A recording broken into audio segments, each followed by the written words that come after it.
ati hayyuu nasaasa dhugaa jallattee sororsa gumee fi gumaani baasa harka dhiige qulqulle. Waa'ee hora Finfinnee beekuudhaaf duraan dursinee gosa gullallee beekuu nu barbaachisa. Gullalleen ijoollee lama qaba, Beeroo fi Aabbu. Aabbuunis ilmaan 5 qaba, Beeroos 5 qaba jechuudha. Itti aansuudhaan horri Finfinneedha. Gosoota ilmaan gullallee lamaan kana keessaa ilma eenyutu argate kan jedhu ilma Aabbuu Fittaala kan jedhamutu argate. Abbaa isaa Aabbuu waamee horan argadhee kottu naaf eebbisi abbaa koo jedheen.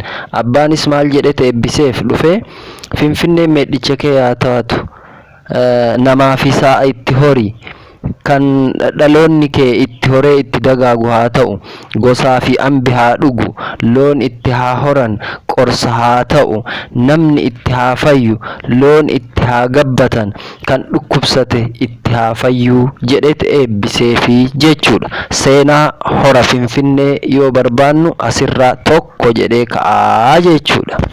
Eebbi abbaan isaa hora Finfinneetirratti ilma isaa Fittaalaaf taasise waan amma jiru wajji wal bira qabnee yoo laalle dhugaa lafa jiruudha jechuudha. Eebbi sun eebba kallattiidhaan bakka argate. Fakkeenyaaf bishaan hora Finfinneetii burqu yookaan maddu dhukkubsataan hedduun dhibeelee adda addaatiin manneen wal'aansaa adda addaa dhaqee fayyuu hin danda'in hedduun itti fayyee jira jechuudha.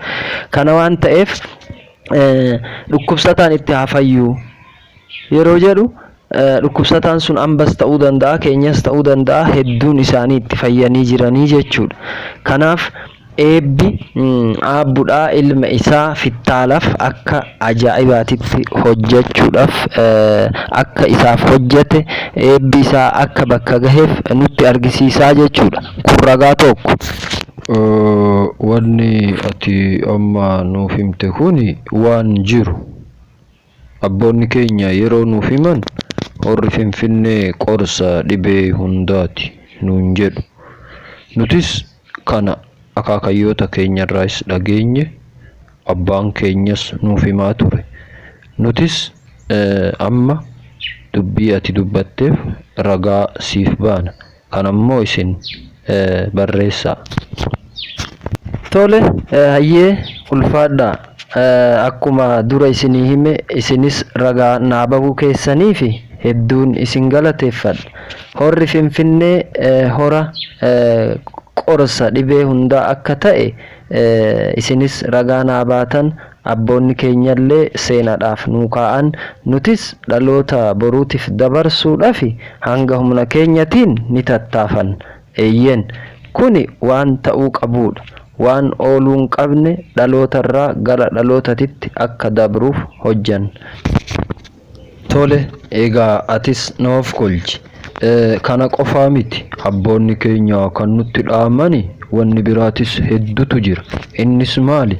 Magaalaan Finfinnee handhuura biyya keenyaa kan taate, kan horri Finfinnee keessatti argamu, har'aaf itti miidhamtanis boru ilmaan keessaniitiif mul'ata guddaa ta'aa nuun jechaa turan. Heeyyee hedduu galatoomaa, isinis hedduu isin galateeffadha. Harargee teessanii seenaa Finfinnee akkanatti beekuun keessan anaaf immoo barmoota biraatti naa dabalee jira.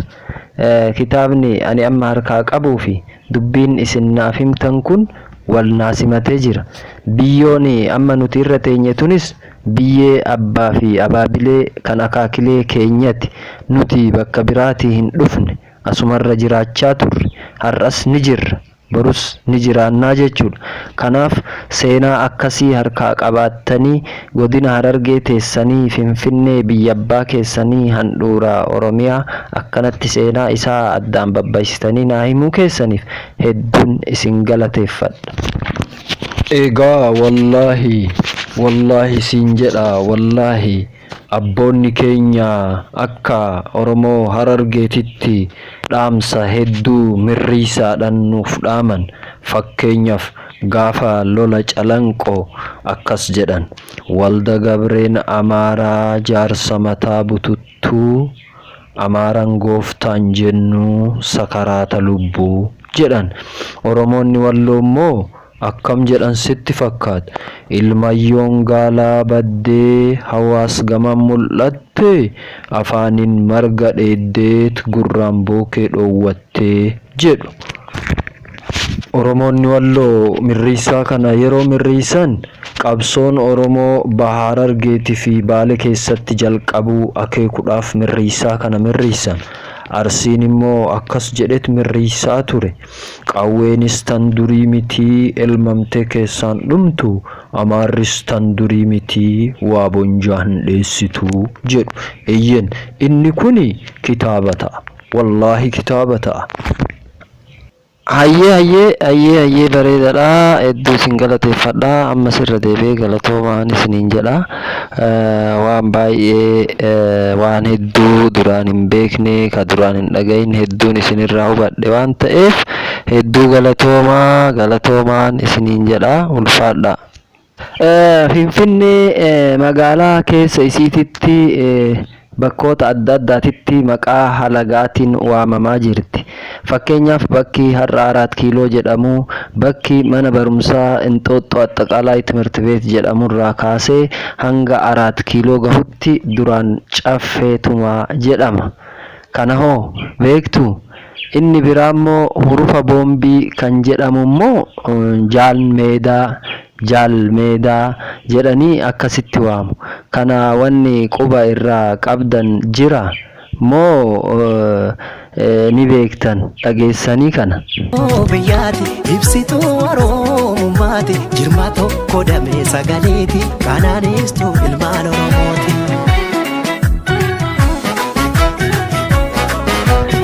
Ammas itti aansuudhaan Tallaaquu Beeta Mangist bakki jedhamu akkasumattis dhagaan bu'uura Finfinneen hundeeffamuu yaadannoodhaaf dhaabbate sun Oromoon dhagaa araaraa jedhee akka waamuu fi Oromoon bakka sanitti araaraaf akka walitti dhufee araara buusaa akka ture dhageessanii.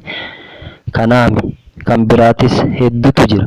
Fakkeenyaaf kan jarri amma maqama kararraa fuudhanii itti moggaafan Ginfillee bakki jedhamu duraan Dhummuugaa akka jedhu dhageessanii jirtu. Si jaalatti hayyuun asaasa, dhugaa jaallattee soroorsa, gumee fi gumaa ni baasa, harka dhiige qulqulleessa.